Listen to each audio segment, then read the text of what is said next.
Moi, un de mes plus beaux dossiers, c'est un jeune homme qui a découpé, une prostituée, parce qu'il voulait lui voler du fric. Enfin, et il l'a tuée et après qu'est-ce qu'on fait d'un corps? On n'a pas tellement le choix, hein, c'est de l'acide où on découpe, hein, et donc lui, il l'a découpé et cetera et moi, je trouvais que c'était et je le trouve toujours d'ailleurs que c'est un très, très beau dossier, nonobstant évidemment la victime.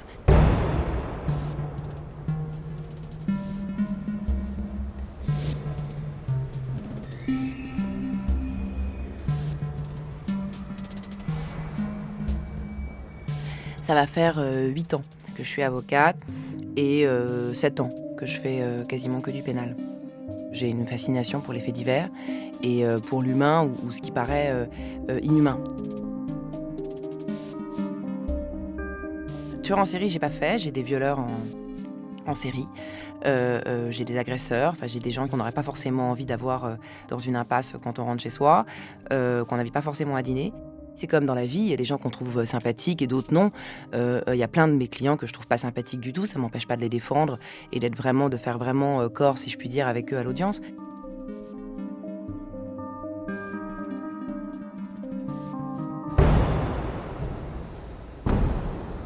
Les clients, c'est comme dans n'importe quel autre métier. On défend quelqu'un qui est en prison, il est content, il distribue ta carte.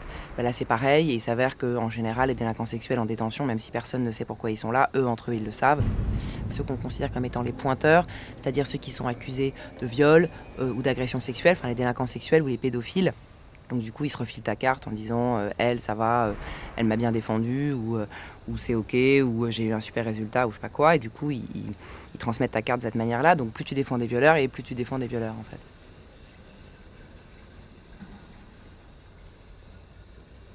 Il y a une caricature, qui est de dire que les violeurs prennent souvent des femmes parce qu'ils veulent vis-à-vis des juges montrer qu'ils n'ont pas de problème avec les femmes.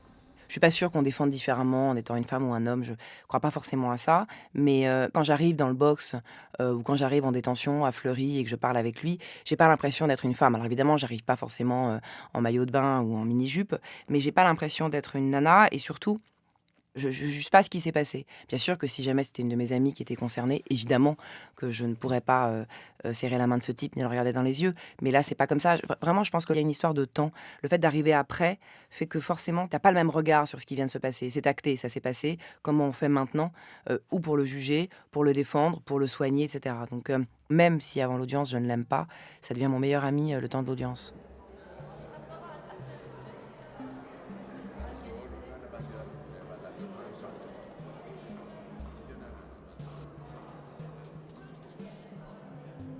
C'est comme un ring de boxe. C'est pour ça d'ailleurs qu'il y a énormément d'avocats pénalistes, hommes qui sont très machos et qui considèrent que les femmes n'ont pas les épaules, pour venir se battre, venir sur le champ de bataille, qui considèrent que les femmes sont mieux pour défendre les victimes, les femmes sont mieux pour défendre les enfants en rapport à l'instinct maternel. Bon, il y a de plus en plus de femmes pénalistes. La seule chose, c'est qu'on en parle assez peu parce elles ont pas le même rapport aux médias que les hommes. Et donc, quand on parle de pénalistes, on parle de ténors du barreau, mais il y a aussi des femmes qu'on pourrait qualifier de divas, qui existent et qui sont très bonnes et qui font pas, qui ne plaident pas en pleurant ou en étant hystériques, pas du tout et qui sont pas plus douées pour les victimes. Moi, je pense que je suis beaucoup moins bonne pour les victimes que je ne le suis, pour les coupables, enfin, en tout cas les prévenus ou les accusés.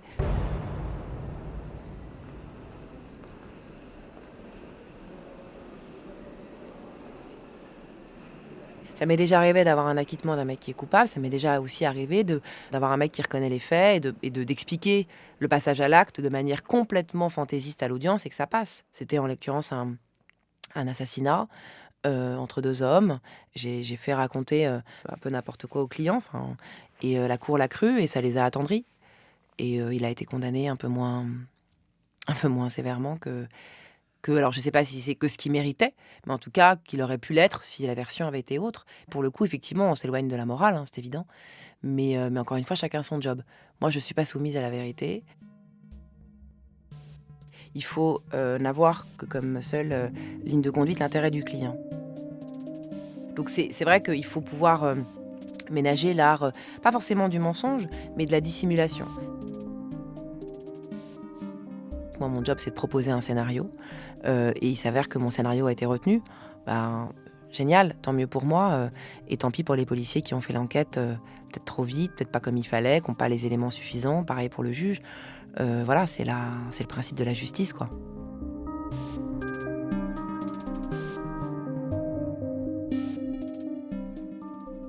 Bon, là où on est content, c'est quand, en réalité, le mec dit: «Je suis coupable» et qu'en fait, il est acquitté derrière. C'est magnifique.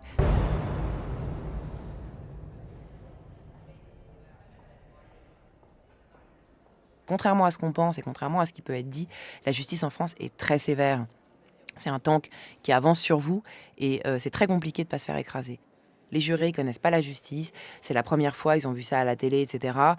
Ils passent par tous les sentiments pendant l'audience. Au départ, ils sont, attristés par cet homme ou cette femme qui a eu une vie difficile. Après, ils sont, en émotion totale, et en empathie immédiate parce que c'est humain avec la victime ou victime étant une femme ou un homme. Et puis ensuite, ils sont révoltés par les faits, puis voilà, ils passent par différents sentiments. À un moment donné, il faut quand même rendre une décision qui n'est pas la vengeance, qui n'est pas la colère, qui n'est pas de la haine, qui est une décision de justice. Donc là, il faut que même s'ils sont pas magistrats, c'est comme si tout d'un coup on leur demandait de porter une robe et de prendre du recul pour essayer à la fois, et c'est ce que la loi nous dit, hein, ils prêtent un serment qui est magnifique, il faut servir les intérêts de la victime, de la société qui accuse l'individu et de l'individu aussi. C'est la balance, on est là pour équilibrer. Et donc les jurés derrière, évidemment, ils ont la même voix que le président. Maintenant, ils sont rassurés par l'expérience du président aussi, qui va dire par exemple tel fait, en général, ça vaut 10, ça vaut 15. Parce que sur le tarif, comme on dit, de la peine, les jurés, ils y connaissent rien. Certains ont certainement envie de mettre le maximum en considérant que comme c'est la seule chose à laquelle ils assisté, c'est ce qu'il y a de pire. Et le président est là, en général, pour essayer de tempérer un peu les ardeurs de vengeance ou de haine que peuvent avoir les jurés.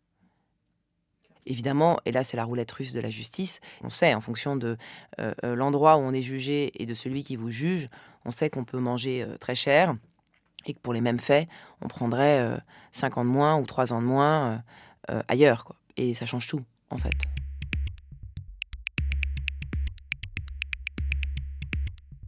Il y a rien de pire que d'avoir l'impression que votre procès vous a été volé, que finalement les magistrats s'en foutaient, que la décision était prise dès le départ. Et moi, quand je plaide et que le magistrat fait son morpion, je me dis non seulement il n'en a rien à foutre de l'enjeu, qui pour un homme est fondamental, 12 ans c'est énorme de détention, peu importe là qu'il les mérite ou pas, c'est pas la question. Si le mec peut pas être attentif plus de 2 minutes, dans ces cas-là, il faut qu'il change de taf et qu'il aille vendre des coquillages sur la plage, les pieds dans l'eau. C'est pas comme ça qu'on fait, en fait. Donc il faut être à la hauteur de son serment et de sa fonction. Donc évidemment que la justice est humaine et qu'il y a des matins où moi je me lève, je suis de mauvaise humeur, le magistrat aussi, et il a le droit d'être excédé par le type qui répond pas aux questions, qui contourne, qui se contorsionne, qui machin. Ça arrive, on n'est pas tous à la hauteur de ce qu'on attend de soi. Mais au moins on peut essayer. Voilà. Moi j'écoute pas de la musique pendant que je suis en audience et je fais pas des morpions pendant que l'avocat général, même si j'en ai envie, pendant que l'avocat général prend ses réquisitions. Donc j'attends la même chose du magistrat. Et tant qu'il y aura des magistrats comme ça qui humilieront ceux que je peux défendre, je considérerai que ma robe a toujours de l'intérêt.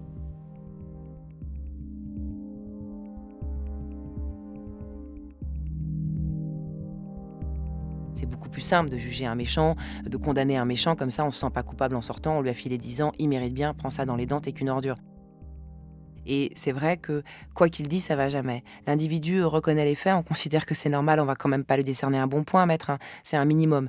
L'individu conteste les faits, c'est un scandale, vous vous rendez bien compte, en plus, il les a commis, il est dangereux, et en plus de ça, il est lâche, scandaleux. L'individu présente des excuses comme il peut.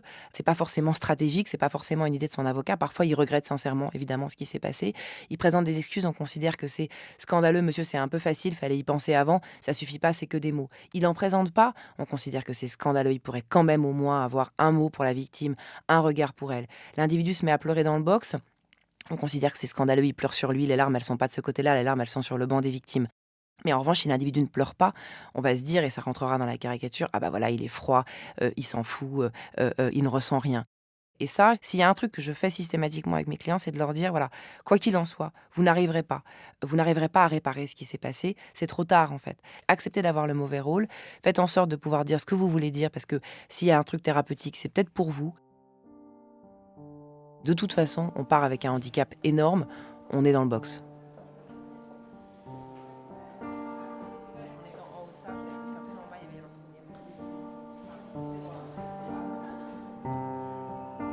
Dupond-Moretti dit régulièrement dans ses interviews que, avant de plaider, ça lui arrive de gerber.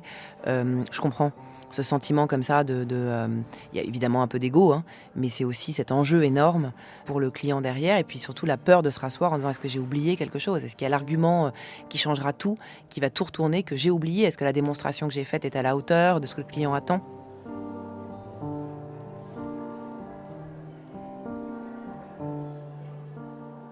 Les assises, c'est une toile cirée, hein. On s'imagine que l'audience va dire, telle et telle chose et en fait, on arrive et à la fin de l'audience, il s'est passé complètement autre chose qu'on n'avait pas du tout, prévu donc on s'improvise énormément.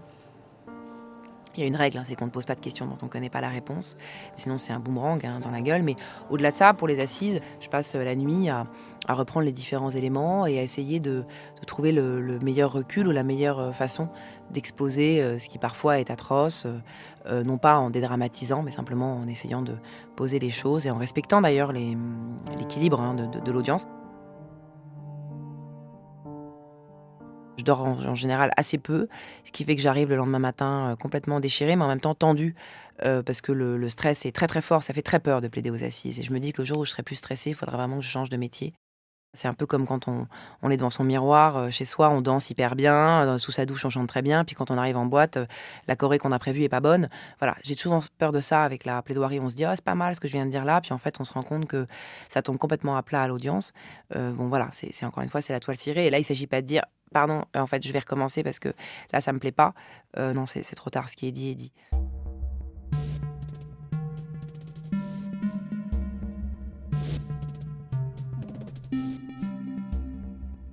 Alors les pénalistes disent tout le temps, «Oh, j'ai un beau dossier» et un beau dossier, c'est un dossier ultra crade.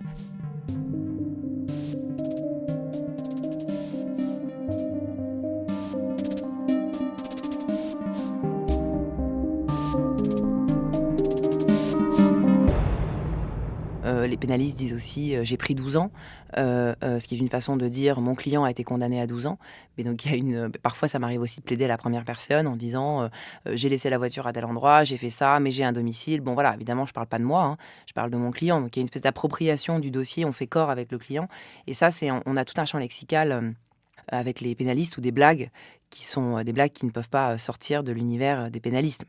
Je sais pas, j'ai pris, 5 ans pour un doigt. Il reste que ça, hein, si on s'aère pas, l'esprit, on rentre avec le client à fleury, donc il faut pouvoir un peu prendre un peu de distance. Alors je sais pas si on peut tous être armés pour en faire. Moi j'ai des potes avocats qui me disent: «Mais je pourrais jamais défendre des mecs comme ça. J'aurais trop peur, je pourrais jamais, plaider comme ça aux assises, ou avoir ce type de dossier». Voilà, moi je me dis que je ne pourrais pas, forcément, défendre un employeur ou faire que du divorce. Je trouve que les divorces sont parfois beaucoup plus violents que les dossiers que j'ai.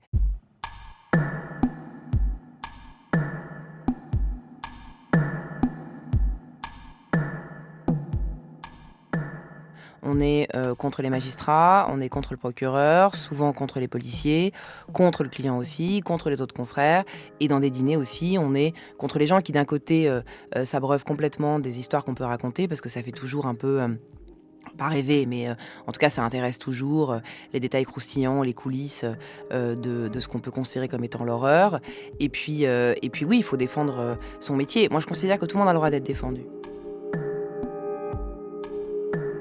J'ai l'impression parfois d'être le trait d'union entre le boxe et la société ou le boxe et les juges, quoi. Ça nous fait toujours rire quand on est, entre pénalistes parce qu'on a tous eu le droit à cette question et on y a droit constamment et ce que j'aime, c'est qu'elle commence toujours par: «J'imagine qu'on te l'a déjà posée, mais je me demande comment tu peux défendre, des gens, comme ça?» Après, ce qui est dur effectivement, c'est quand on vient de prendre, 10 ans, et on se sent responsable, alors qu'on est plusieurs, hein, le magistrat a rendu une décision, mais on se remet tout de suite en question. Est-ce que j'ai fait tout? Est-ce que j'ai tout donné? Est-ce que la nuit blanche que j'ai passée à préparer ma plaidoirie a été suffisante? Est-ce que j'ai assez réfléchi? Est-ce que les arguments sont les bons? Est-ce que j'ai posé les bonnes questions à l'audience? Est-ce que j'aurais pas dû à ce moment-là me lever, m'énerver, pas laisser passer, telle et telle phrase et cetera et cetera? Et comme dans chaque univers, l'expérience permet après de faire peut-être différemment, mieux, ou moins bien, enfin c'est perfectible, hein, de toute façon. Mais voilà, il y a cette solitude-là de la peine. Mais j'essaye d'apaiser ça parce que sinon enfin, j'ai déjà dû prendre au moins 200, voire 300 années de prison. Donc j'essaye de calmer le jeu parce que sinon je suis condamnée à vie, là.